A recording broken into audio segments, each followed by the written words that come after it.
Welcome back folks, my name is LastKnownMeal and today we're gonna be talking about the Witcher 3 next gen upgrade, or well, more specifically about patch 4.01, which is the latest patch for this title, and as said by The Witcher on Twitter, it improves the overall stability and performance of the game on next gen consoles like PlayStation 5 and Xbox Series S and X, and PC as well, and brings various fixes to all platforms. Now let's go through the changes they have actually posted here. Keep in mind, there isn't really that much as I thought it was going to be, and also there has been a lot of changes which are not even mentioned in the list of changes, so we're gonna go through them. First off, when it comes to PC specific changes, they fixed an issue where this screen space reflection setting wasn't working on PC despite being turned on.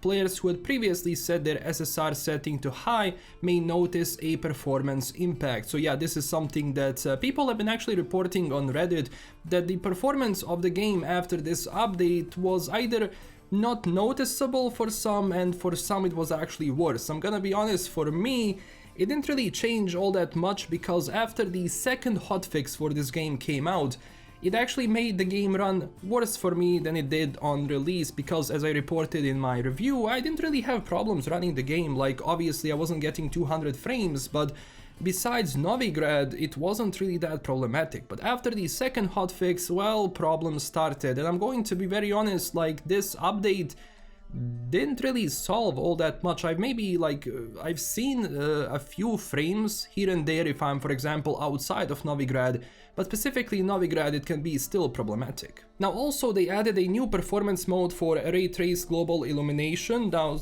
you can go into settings and actually change this in your ray tracing settings, so this is where it is. Keep in mind, what it does, if you put it on performance, it's going to lower the RTGI count, meaning that you will get less reflections, but your frame rate is going to go up.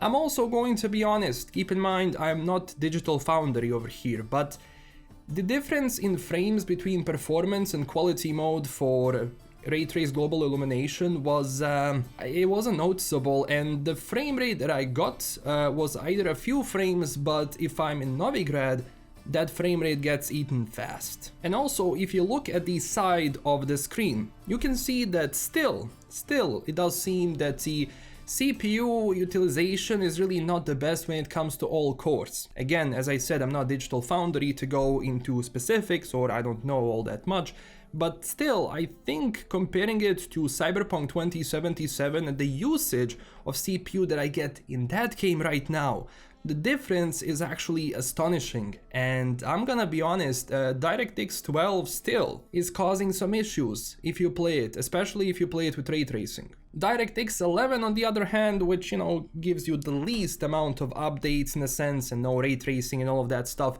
well, that is going to give you a good frame rate, but DirectX 12, not so much. And also, looking at these settings, I don't know what is happening, but I'm gonna be honest, sometimes switching these settings to even like medium or high from ultra plus, I didn't really see a huge boost in frame rate. It's very weird, I don't know, like, I still think that there is memory leakage, but again, I cannot confirm it after this update, but I'm still pretty sure that after a while that memory leak is going to be very much noticeable when you play, or at least that's something that I noticed recently. But if I restart the game, obviously the memory cache is going to clear and it's going to be nice, but still. When it comes to console specific changes, they fixed an issue where consoles could create a higher amount of saves than their set limit, resulting in various issues with saving game or user settings being reset. I'm gonna be honest, I didn't really have a problem with this so far.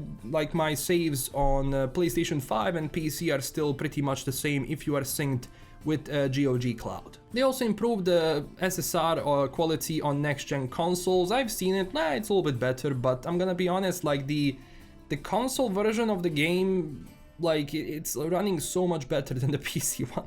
And they also optimized Ray Trace Global Illumination on next-gen consoles to improve the performance of ray tracing mode. So that's when it comes to that. Again, it's very much differing. I've seen people who said that their frame rate was improved after this update. I've seen people who said that the frame rate is worse. So it's still weird.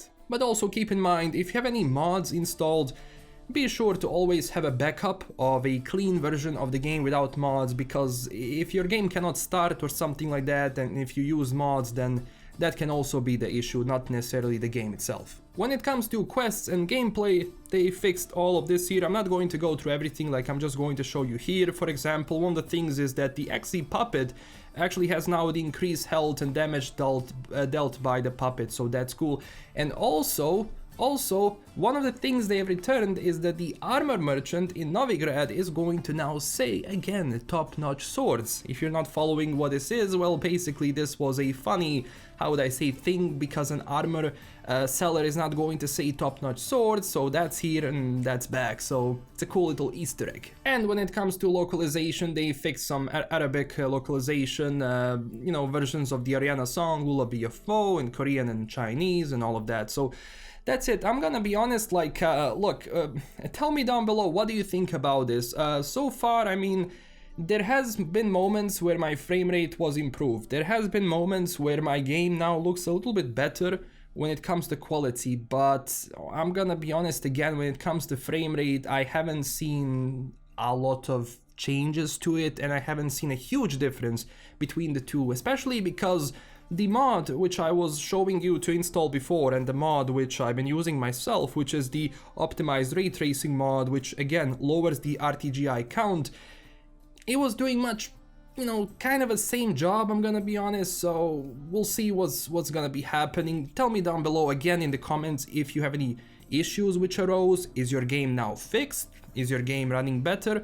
Tell me down below. For me, well, it's pretty much the same. And again, going back to the usage of CPU and GPU, I still, like, comparing it to Cyberpunk 2077, like, Cyberpunk right now runs like a charm.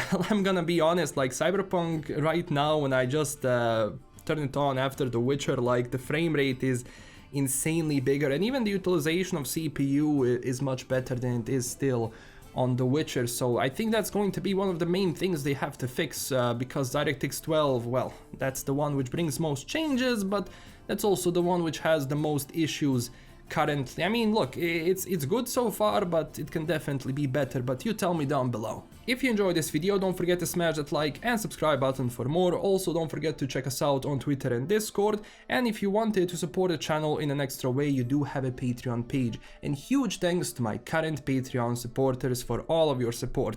This is LKM signing out, stay classy everyone, and I'll see you in the next video. Bye bye.